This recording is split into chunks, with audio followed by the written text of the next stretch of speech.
Yan na, isaksak na lang doon. May saksakan naman.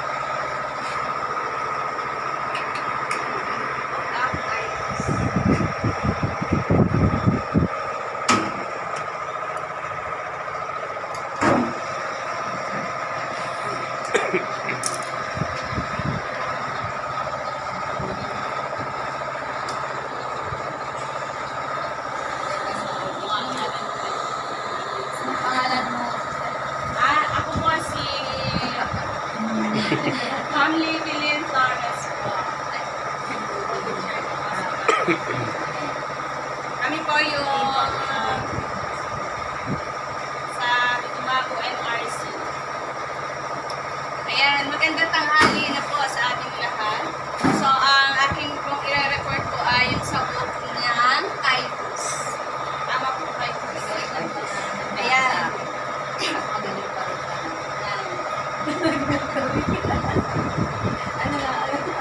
Ayan. So, unahin po natin yung kanyang historical context. Siguro naman po natapos na rin natin ang book ng Titus kasi sobrang konti na maganap na na natin, nabasa na siya natin. Tama po, maunti lang naman din po kasi yung chapters sa Titus. May kopya ako. What? May kopya din ba ako? Ay, Pastor, kasi kagabi, ang na-print ko lang yung kopya ko. Tapos kanina umaga dapat po, ay wala na pong kuryente. O sige, basta bigyan niyo ako pa. Kung kayo po magpa-copy po kayo, kasi kailangan ko ng hard copy na nakalakay dyan. Parang ganito lang din. Para alam ko talagang kayo ng report. Sige po. Let's,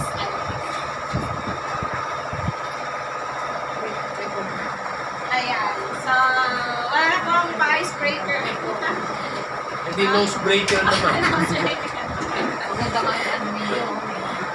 So, ayan po ang Titus po yung naunaan sa Pilipinas. So, ayan po. Sa Book of Titus, pag-aralan po natin yung historical context and historical events po ng Book of Titus.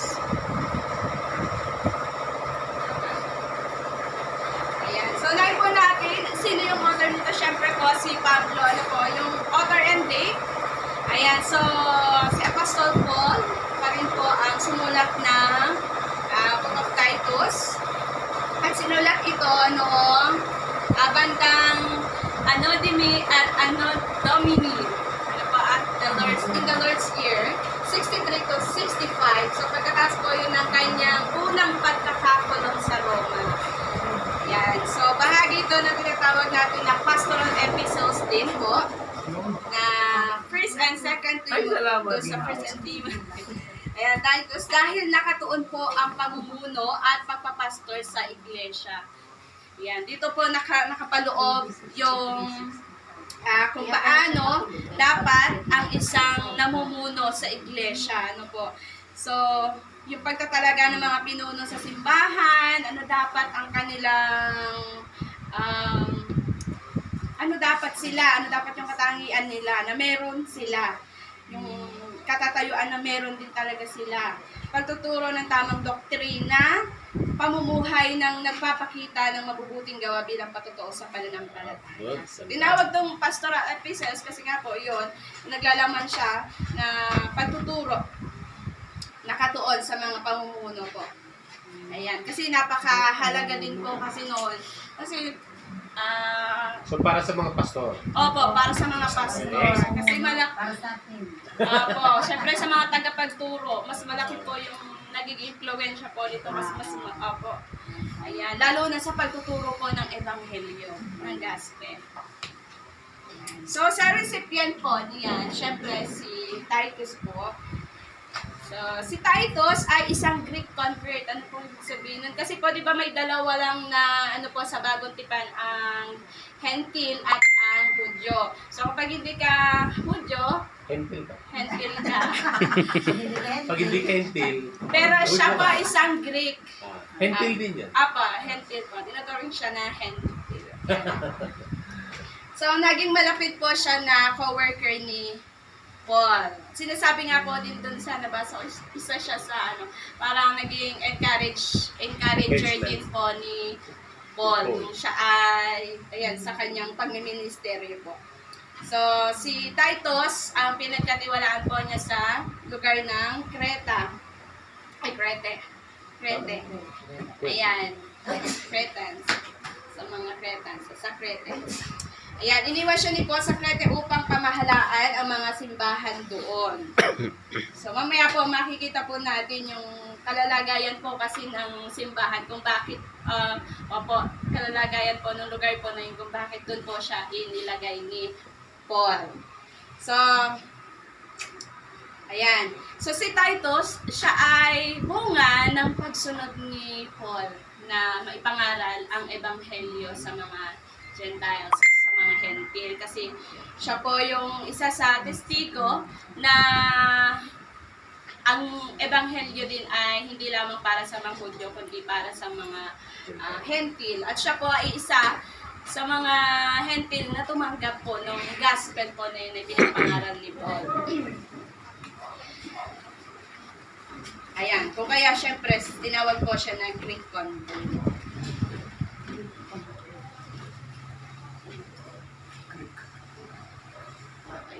Ayan, sa setting naman po, the island of Crete. Ayan. The island of Crete. Sabi dyan, Crete ay isang malaking isla sa Mediterranean, kilala sa mga Cretan na may reputasyon ng pagiging sinungaling at immoral. So sabi yun sa Titus 1 verse 12, and Cretans are always liars, evil beasts, lazy, and gluttons. Ayan, so nakita ni Paul na yung malaking pangangailangan dun sa lugar po na yun na ng talagang mga mamumuno din po na maghahayag po doon ng tamang doktrina kasi marami po sa lugar po na yan talaga ang nagtuturo po ng mga maling aral. Ayan po, dito itinatag ni Paul ang mga simbahan ngunit maraming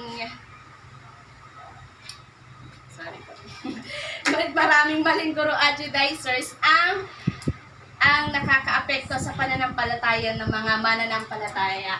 Ayan, so kasi po diyan, nagtuturo po sila ng gospel pero inahaluan po nila ng legalism na kunwari po ay ang di po ba sa full gospel. Ang pinagmumulan lang ng kaligtasan natin ay si Kristo lamang. So, sa mga Judaizers po, inahaluan po nila ng legalism na kung saan idinadagdag po nila yung law ni Moses, Mosaic law po ata, Mosaic law, na kung saan dapat para maligtas ka, kailangan magpatuli ka, ganun po. Yung mga marami pang dapat gawin, puwera sa tinanggap mo na si Kristo, hindi yun sapat. Dapat daw, magpatuloy ka muna or sundin mo muna yung mga batas po ni Moises po na sinusunod din po nila. So, yun po yung gustong basagin din ni Apostol Paul. Basagin. Yung maling paniniwala po na yun. Ano po? Kung kaya, binunta niya po dun si Titus. Kailan po. Kasi merong mamaya naman. Ayan. So, sa purpose po ng letter, bigyan si Titus ng malinaw na tagubilin kung paano magtalaga ng mga elders, overseers na may magandang pamumuhay. May magandang pamumuhay. Ayan po. Kung ano dapat, kasi po, di ba? Hindi yung yaman, ha? Kasi po diyan, sa lugar po na yan, maraming mga nagpapanggap na mga, ayun nga po, sabi nila, Kristiyano sila, pero hindi po nakikita sa gawa nila. So, hindi sila nagiging buhay na patotoo para doon sa mga tao, sa mga mananampalataya po na nandoon. So, Ayan, ituwid ang mga maling katuruan at iwasan ang mga mapanlinlang na guro. Turuan ang iba't ibang grupo sa iglesia o matatanda, kababaihan, kabataan, alipin kung paano mamuhay ng may kabanalan. Paalalahanan ang mga Kristiyano na ang kaligtasan ay bunga ng biyaya ng Diyos, hindi ng kanilang gawa, ngunit dapat itong magbunga ng mabubuting gawa. Ito po yung sinasabi na yung, naalala ko po dyan yung pinag-alala po natin noong nakaraan, under the law and under the grace of God. So, yung sa mga false teacher po, under the law pa rin sila na kung saan, yun nga po. Kasi po, bakit po ba may kautusan? Ang kautusan kasi di po ba parang binigay siya sa atin para ipakita yung kabanalan ng Diyos at yung anong tawag natin dito? Parang tayo yung pagiging makasalanan baga na or limitasyon natin mga tao na kasi po sa kautusan po kasi dati siyempre po di ba parang umaasa lang tayo sa sariling lakas natin or sa sarili lang natin na righteousness, sarili natin kabanalan, dapat masunod natin yung lahat ng bagay na yun sila. Pero guilty tayo lahat doon kasi isang kautusan lang hindi natin magawa ay wala na, ano po. So, yung kautusan po na yun ay binigay lamang para ihanda tayo doon sa gospel ni Jesus Christ na kung saan hindi na tayo under the law but under the grace na kung saan ang tawag dito ang kaligtasan hindi ang kaligtasan ay hindi makukuha doon lamang sa pagsunod natin sa law. Bagkus doon unang-una sa pagtanggap natin kay Jesus Christ kasi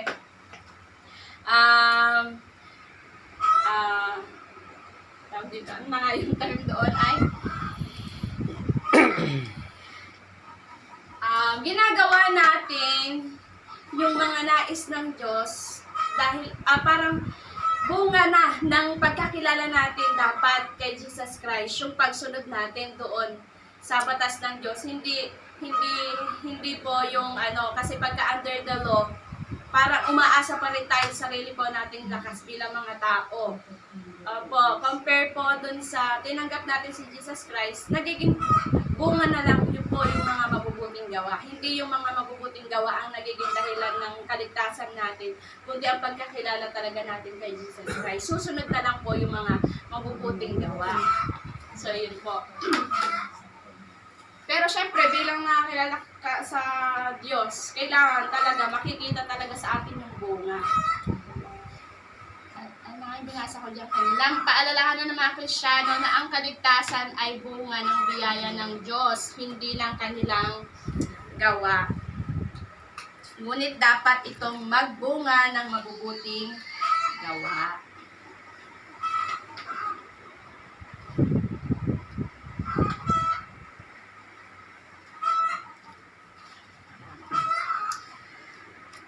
Okay, sa themes in historical context, church leadership, mahalaga ito dahil bago pa lamang ang mga simbahan sa Crete at wala pang matatag na pamunuan.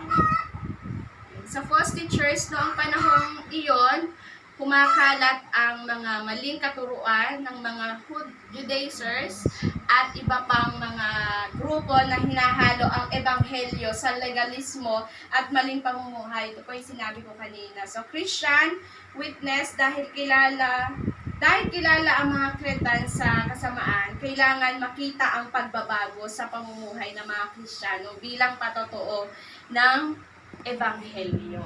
So, bilang patotoo na tayong mga nakakilala sa Diyos ay talagang totoong buhay yung ebanghelyo sa atin. Makikita ito sa gawa natin kasi kung hindi ito makikita ayan, so mahirapan po tayo at baliwala po yung pagkakilala natin kay Jesus Christ. Ayan. So, sa summary po, pero sa ano pa lang po tayo sa historical context. Ang book ng Titus ay sinulat ni Paul habang pinapalawak niya ang ministeryo sa Mediterranean world. Sa Crete kung saan malakas ang impluensya ng kasamaan at maling katuruan. Iniwan niya si Titus upang ayusin ang mga pamumuno at ituro na ang tunay na pananampalataya kay Kristo ay dapat makita sa banal na bunga ng biyaya. Banal na pamumuhay at mabuting gawa bilang bunga ng biyaya ng Diyos. So, dito po tayo sa historical events naman. So, historical events. So, ang una po yun dyan is yung ito po yung panahon na Roman Empire context, the first century AD. Ang Crete ay nasa ilalim ng Roman Empire mula noong 67 BC. Yung Roman Empire po, iyan po yung malawakang pamumuno po ng mga Roman sa malaking portion o malaking bahagi ng mundo. So, ayan po. Yes po. Noong panahon ng sulat ni Paul, si Emperor Nero ang namumuno. Panahon ito ng kapayapaan sa malawak na imperyo. Ito po yung tinatawag natin na Pax Romana, na kung saan kaya nga po ito po rin po yung naging way kung bakit naging malaya si Paul noon na makarating sa iba't iba ring lugar po noon dahil nagkaroon ng mga kalsada na mas madali po siyang makakarating. Ayan. Kasi nga po, ayan dahil po sa malawakang pamumuno po ng mga Roman. Sa Roman Empire. Sa second po is Romans missionary journey. Post-missionary journeys. AD 46 to 57 sa kanyang mga missionary journeys, nagtatag si Paul ng mga simbahan sa Asia Minor, Greece at iba pang lugar. Malabo eh. Yun. Kaya Pinahihirapan mo. Malipat yan sila. Tuloy, nanginginig sila yun. Ayan po, sa Paul ay nakulong, noong AD 60 to 62 naman, ito na po yung nakulong siya sa Roma, unang pagkakakulong. Puro 63 to 65, pagkatapos makalaya nagpatuloy siya ng ministeryo. Kabilang, talagang wala pong makakapigil kay Paul. Ayan, ang pagbisita sa Crete, doon niya iniwan si Titus para pamahalaan ang mga simbahan. So, panahong ito, sinulat niya ang letter to Titus. Yung situation ng Crete, yung mga simbahan po dito ay mga bago pa lamang at walang matatag na pamumuno. So, kilala ang mga Cretan sa pagiging immoral, sinungaling, at sakim. Ayan, banggit ni Paul kanina. So, lumalaganap din ang false teachings mula sa Judaizers at iba pang maling guro, kaya kailangan ang matibay na pamumuhay at tamang doktrina. So, si Titus po, isa siya sa testigo na kumbaga, pwede kang makatanggap ng kaligtasan mula kay Jesus Christ. Kasi siya po yung kumbaga hindi naman siya tinuli noon. Kumbaga hindi naman siya pinilit na tinuli. Pero natanggap pa rin po niya yung kaligtasan mula kay Jesus Christ po. Hindi pala tuloy si Kumbaga, Support. di ba parang yun ang sa paglilinis, di ba? isa po kasi sa kautusan po noon na Pag pala talaga, malinis na kasi lang. yun yung kasi yung covenant na iniwan ni Lord kay Moses na time. Now, ito namang ibang mga katunggali ni Paul ay kaya nga ginugulo nila yung mga simbahan, iglesia ang pinupuntahan ni Paul. Kasi inggit sila at gusto nilang siya ay pasinungalingan. Dahil una, itsura ni Paul, di naman siguro gwapo.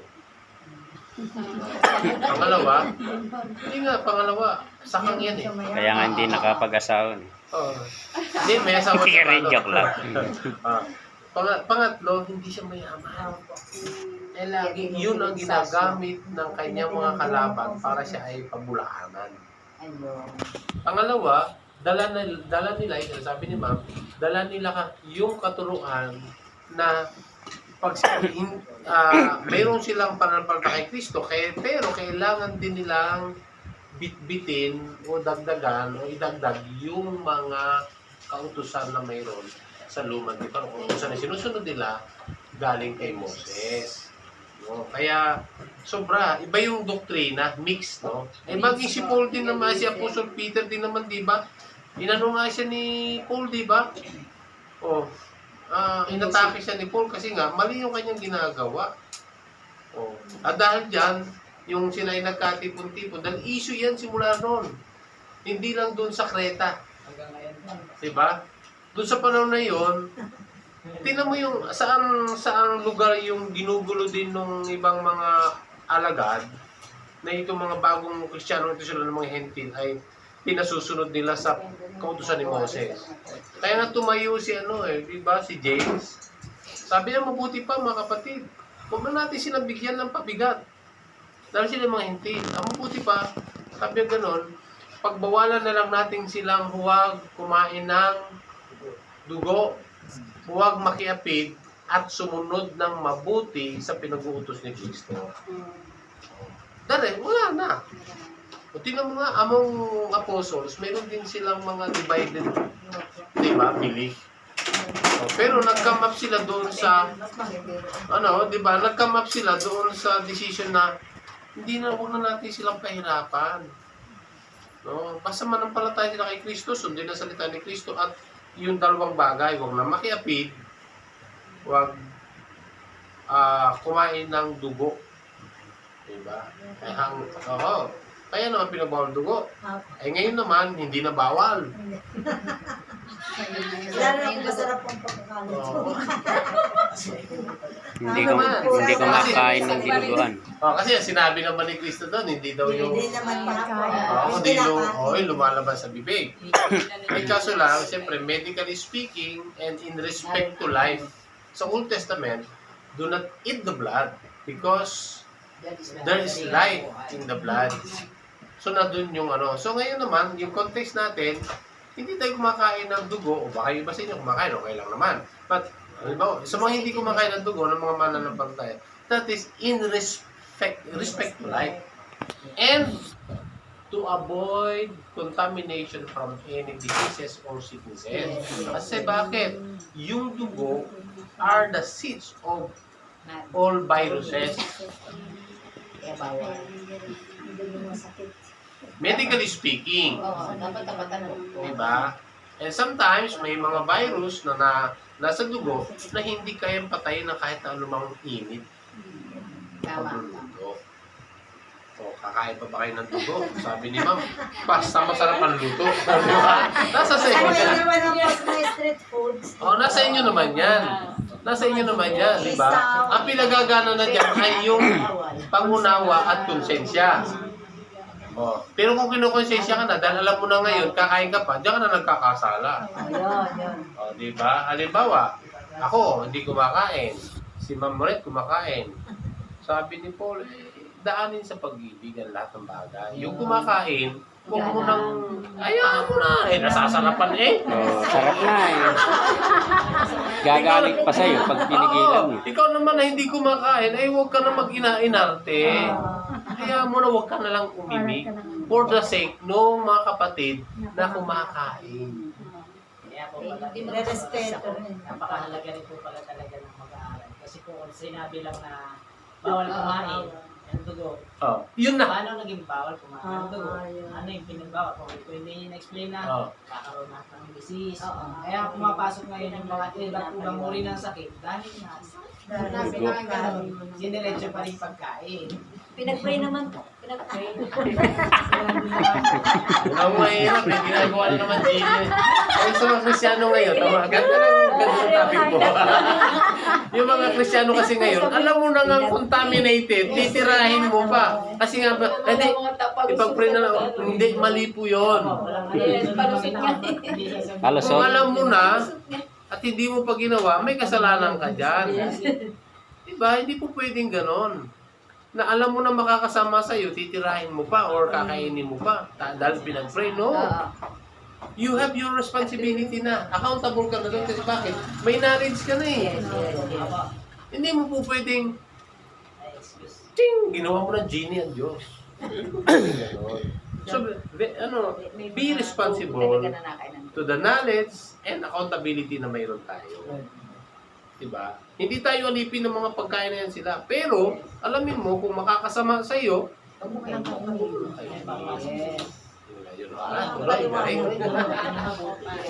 Paano yung kwan?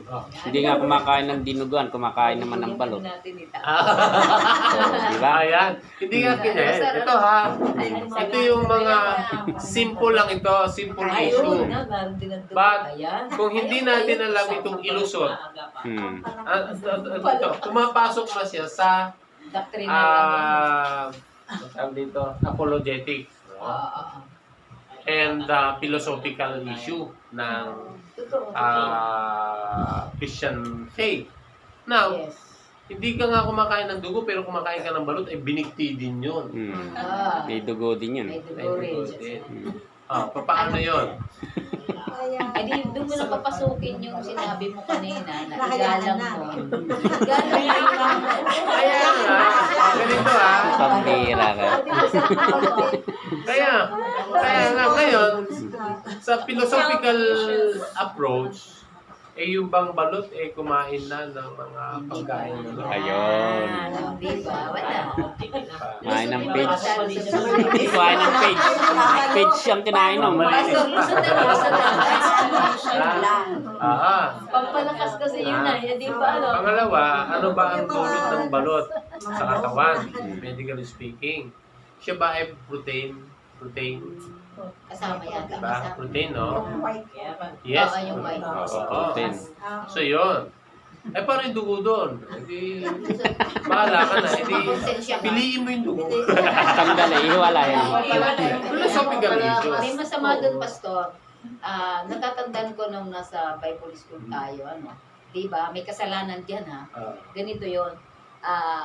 Pinagbabawal ng school ang bawal lumabas. Itong mga estudyante, pasaway. Tumatalon kami Pag doon sa, narinig, sa pag narinig yung balot, sa Ayan. nagbabawal, masama yun, bawal lumabas.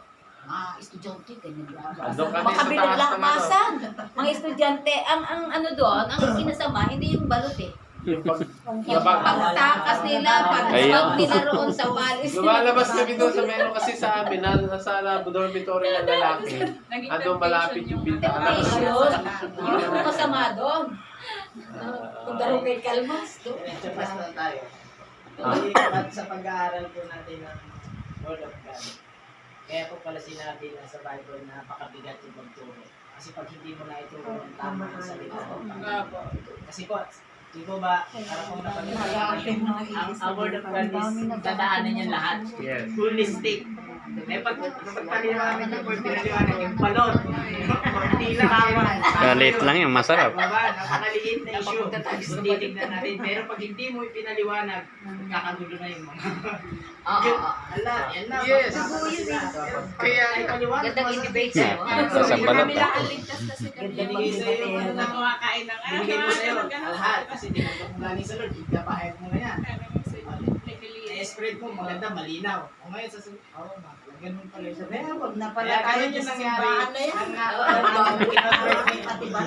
Ginambert ni sila si Tito, si Pilimon. Yan yun. Tama yung doktrina. Opo, sakto na naipakain mo yung Yes. tamang pagkain para sa kanila. Na Yes. i-spread din nila. Yes. Sa loob. Kasi pag mali ang iyong natutunan, karamihan lang naman, ito nandito na kayo sa pag-aaral. Maski parang kayong itik lang. Maski parang itik na dahan-dahan. At least natututo. Ako natatakot ako doon sa mga nagpapastor na pero maski simple theological background at least. Si Pastor Rick, si Pastor Romel, si Pastor JC.